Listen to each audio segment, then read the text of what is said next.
오늘은 구원의 약속이라는 말씀의 제목을 함께 나누겠습니다. 오늘 우리가 읽은 이 본문 말씀에는요, 하나님의 구원 계획에 관한 말씀이 예언되고 있습니다. 이 당시에 예루살렘은, 이스라엘은 바벨론 포로기 시대였었고, 이스라엘 백성들은요 점점 소망을 잃어가고 있을 때였어요. 그래서 사람들이 하나님을 떠나는 일도 있어지고 우상을 섬기는 일이 만연해지고 있을 때였습니다. 그런데 이때에 하나님께서는 반드시 이스라엘 민족, 하나님의 백성을 구원하시고 회복시키실 것을, 그리고 그들을 억압하고 압제하는 적인 바벨론을 심판하실 것을 재차로 말씀하십니다. 그런 본문에 앞서서 이사야 42장 1절에서 9절 말씀에는요, 하나님께서 한 인물을 세우셔서 그에게 하나님의 영인 성령을 부어주시고 또 그를 통해서 반드시 구원을 이루실 것을 선포하고 계십니다. 이사야 42장 1절 말씀 읽어보시면요, 내가 붙드는 나의 종, 내 마음에 기뻐하는 자, 곧 내가 택한 사람을 보라. 내가 나의 영을 그에게 주었은즉 그가 이방에 정의를 베풀리라 라고 말씀하십니다. 하나님께서 택하신 종의 사역은 이방에 정의를 베푸는 것이래요. 이 정의는 하나님의 속성 중에 하나입니다. 하나님과 관계를 온전히 맺고 그분의 통치가 온전히 이루어지는 상태를 정의라고 말할 수가 있겠습니다. 이사야 선지자는요, 이 본 서신에서 하나님의 백성인 이스라엘 백성들이 이 정의를 이루지 못하는 것을 계속해서 책망했습니다. 그리고 온전한 정의로 자기 백성을 다스리시고 세상에 나타내실, 이 이스라엘 백성이 하나님의 백성임을 나타내실 분은 하나님 한 분밖에 없다, 이렇게 말씀하고 있었어요. 그런데 본절에서는요, 하나님의 종이 정의를 이스라엘 민족에게가 아니라 이방에 베풀 것이다, 이렇게 선언하고 있습니다. 이것은 하나님의 통치가 이스라엘뿐만 아니라 온 열방에, 온 세계에 이루어질 것을 의미하는 것이라고 하겠습니다. 여기에서 말씀하고 있는 이 종, 내가 붙드는 나의 종은 하나님의 마음에 기뻐하는 종이래요. 하나님께서 붙드시고 하나님 마음에 기뻐하는 종은 누구를 말씀하고 있는 것일까요? 바로 예수 그리스도를 의미하는 것입니다. 예수님께서 예언된 이 하나님의 말씀대로 오신, 하나님이 기뻐하시는 종이라는 증거, 그 증거가 확인되는 사건이 있었습니다. 바로 예수님이 세례 요한에게 이제 세례를 받고 요단강 물에서 올라오실 때에, 그때 비둘기 같은 성령이 예수님 위에 임하셨어요. 그리고 그때 하늘의 소리가 들려옵니다. 이는 내 사랑하는 아들이요 내 기뻐하는 자. 하나님께서 기뻐하시고 사랑하시는 그분에게 성령을 부어주시고 그분을 통해서 이방에 정의를 베풀게 하신다는 거예요. 따라서 방금 우리가 읽은 말씀은 궁극적으로 예수 그리스도를 통해서 구원이 온 세상에 이르고 이 땅에 하나님의 나라가 반드시 세워질 것을 예언하고 있는 말씀이라고 하겠습니다. 그런데 이 하나님이 기뻐하시는 종이 하시는 사역이 무엇인가, 그것을 구체적으로 무엇을 하시기 위해서 오셨는가, 이것을 기록하고 있는데, 그분은 성령 하나님을 힘입어서 눈먼 자들을 눈을 밝히 보게 하고 갇힌 자를 옥에서 이끌어내고 흑암에 있는 자를 감방에서 나오게 할 것이다, 이렇게 말씀하고 있습니다. 즉 영적으로 눈이 멀어서 하나님의 뜻을 옳게 분별하지 못하는 자들의 눈을 열어주고 그들로 하여금 바른 길을 걷게 하고 눌리고 갇힌 자들을 구원해내서 하나님께 영광과 찬송이 되게 하신다는 말씀인 것입니다. 이사야 42장 6절에서 8절 말씀 길지만 함께 보실게요. 나 여호와가 의로 너를 불렀은즉 내가 네 손을 잡아 너를 보호하며 너를 세워 백성의 언약과 이방의 빛이 되게 하리니 내가 눈먼 자들의 눈을 밝히며 갇힌 자를 감옥에서 이끌어내며 흑암에 앉은 자를 감방에서 나오게 하리라. 나는 여호와이니 이는 내 이름이라. 나는 내 영광을 다른 자에게 내 찬송을 우상에게 주지 아니하리라. 아멘. 하나님께서 그를 의로 부르시고 손잡아 주시고 지키시고 보호하셔서 백성이 언약이 되게 하시고 이방의 빛이 되게 하신다고 말씀하십니다. 따라서 이제 후로는 그를 믿고 의지하며 나오는 자는 누구나 온 몸과 영과 혼이 전 인격이 구원을 누리게 된다는 것입니다. 이러한 은혜로 오늘날 우리도 비록 우리가 이스라엘 민족은 아니지만 선택받은 민족은 아니지만 우리는 유대인의 입장에서 볼 때 우리는 이방인이거든요. 그렇지만 우리는 구원을 얻고 하나님 나라의 백성이 되게 될 수가 있었던 것입니다. 다음으로 이어서 42장 10절에서 13절 말씀에는요. 땅에 있는 모든 민족들에게 온 천하 만방의 구원을 베푸시는 이 하나님을 찬양할 것을 촉구하고 있습니다. 찬양하되 어떻게 찬양하냐면 기뻐하고 즐거워하면서 찬양하래요. 그리고 그동안에 불렀던 노래가 아니라 새 노래로 노래하고 찬송하라고 말씀합니다. 이사야 42장 10절 말씀 보시면요. 항해하는 자들과 바다 가운데 만물과 섬들과 거기에 사는 사람들아 여호와께 새 노래로 노래하며 땅끝에서부터 찬송하라 이렇게 말씀합니다. 땅끝에서부터 여호와를 찬송하라 하고 말씀하세요. 땅끝에서부터라고 하는 말은 온 땅아 여호와를 찬양하라 이런 뜻입니다. 이리저리 바다를 항해하는 자들 그리고 바다 가운데 거하는 만물들 섬들과 거기에 거주하는 사람들 광야와 그 성읍들까지 그리고 11절 말씀에는 이스마엘 자손인 게달 사람들이 사는 마을들과 또 에돔 족속의 땅인 셀라의 주민들까지도 크게 소리 지르며 부르라고 말씀하고 있습니다.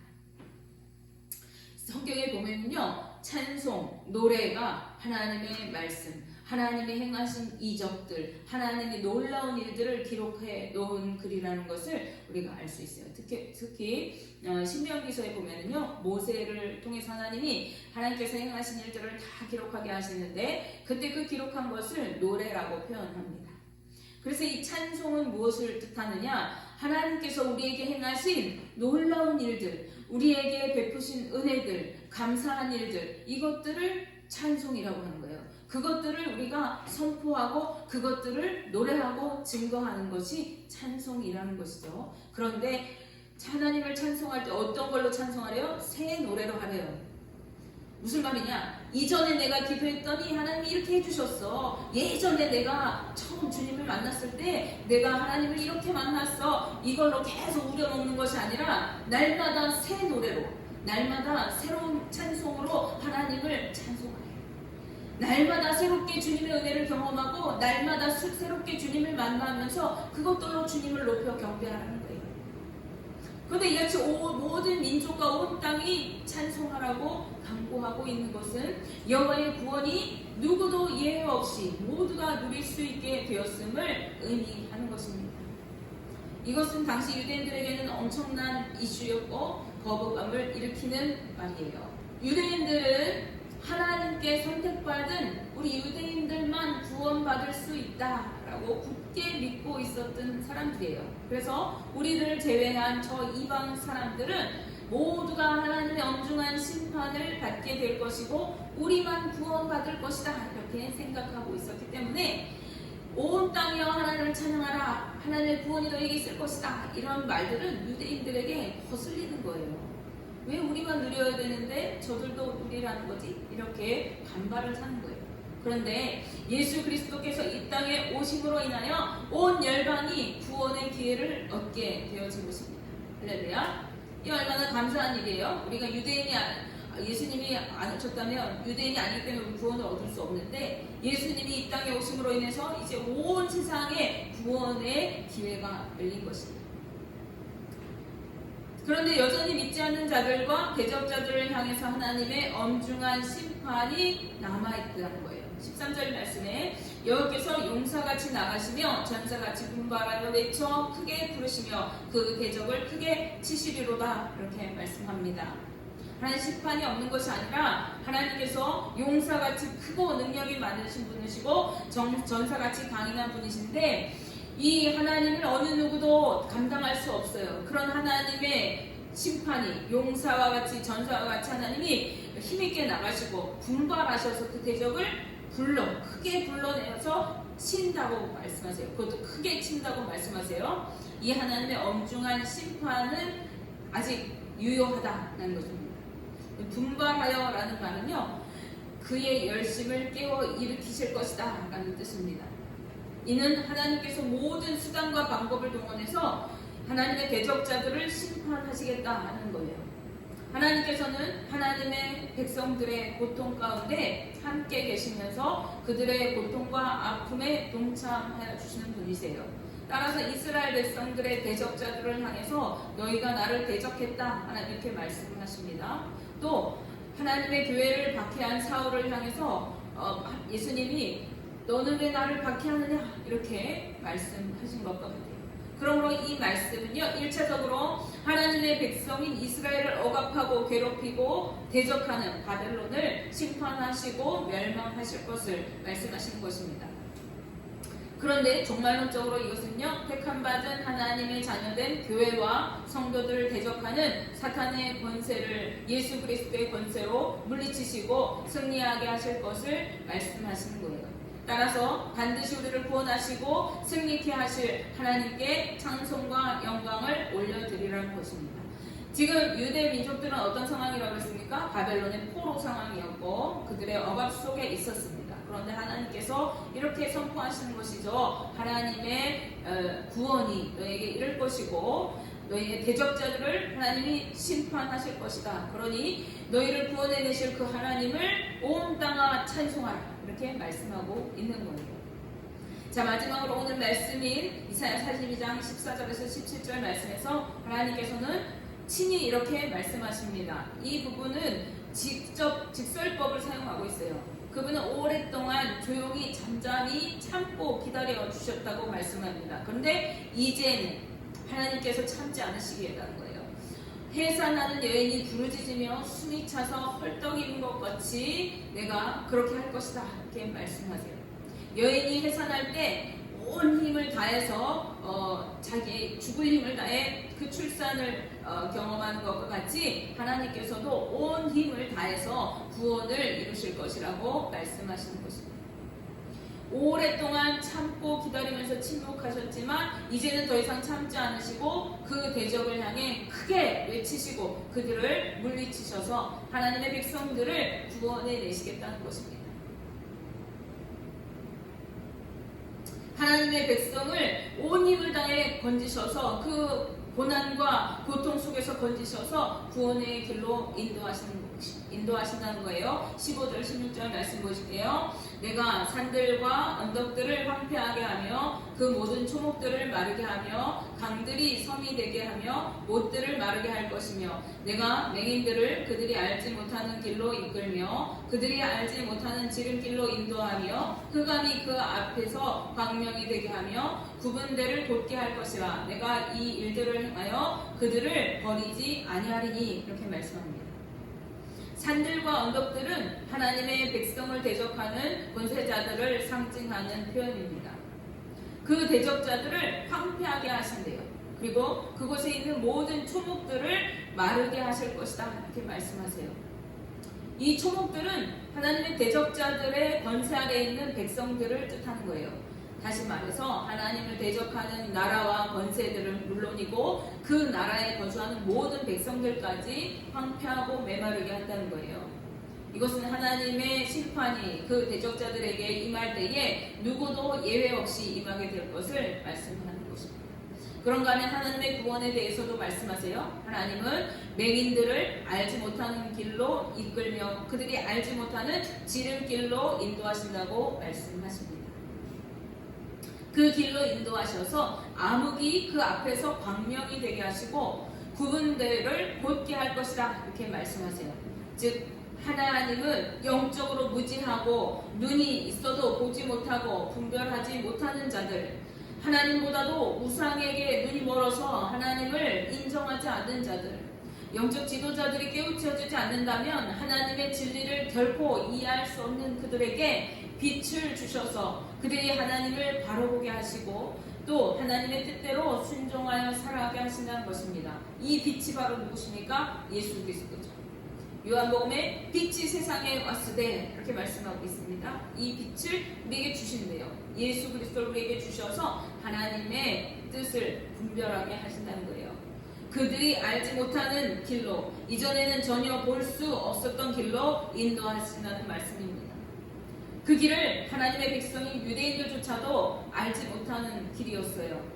그렇기 때문에 그 길을 가기 위해서는요, 밝은 눈을 가진 영적 지도자가 반드시 필요하죠. 그 분이 바로 예수님이십니다. 하나님이시면서 인간의 몸을 입고 이 땅에 오신 예수님만이 인간인 우리들이 알지 못하는 하나님의 뜻을 옳게 분별하고 우리를 그 길로 인도하실 수가 있는 것이죠.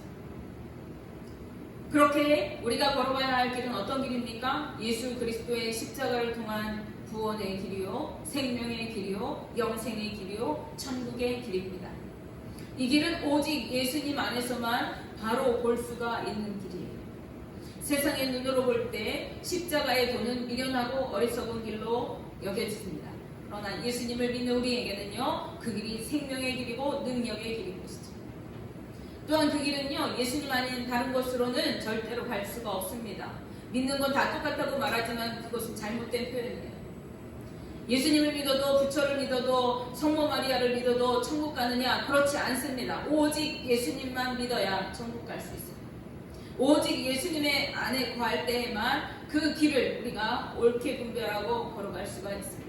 17절 말씀에 조각한 우상을 의지하며 부어 만든 우상을 향하여 너희는 우리의 신이라 하는 자는 물리침을 받아 크게 수치를 당하리라, 이렇게 말씀합니다.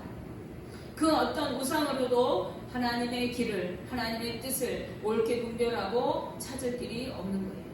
그러나 오직 예수 안에 거하는 자들에게는 암흑 같은 어둠이 광명이 되어 밝히 보이게 된다고 말씀합니다. 예수님을 모를 때에는 이러한 길이 있는 줄도 몰라요. 구원이라는 것 자체를 몰라요. 천국 갈 길이, 소망이 있다는 걸 몰라요. 그런데 예수님을 알게 될 때 우리는 그 길이 보여지고 알게 되어지고 믿게 되어집니다. 또한 하나님께서 그 길을 평탄하게 인도하신다고 말씀하십니다. 어디로 가야 할지, 무엇을 해야 할지 분명하게 알게 되고 그 길을 막힘없이 걸어가게 되어져서 구원에 이를 수 있게 되는 것입니다. 예수님을 믿고 하나님을 향하여 나아가는 길은요, 쉽게 걸려 넘어지고 시험에 들 수 있는 길이에요. 그래서 예수님 뭐라고 하셨어요? 나로 인하여 실족하지 않는 자는 복이 있다, 이렇게 말씀하셨어요. 그만큼 이 길은 쉽지가 않습니다. 그런데 우리가 주님 안에 있을 때 하나님께서 그 길을 바르게 갈 수 있도록, 평탄하게 그 길을 갈 수 있도록, 믿음으로 결단하여 갈 수 있도록 우리를 인도해 주신다는 거예요. 하나님은 이 구원의 역사를 반드시 이루실 것이라고 말씀하십니다. 반드시 이루셔서 우리와 함께 하신다고 말씀하세요.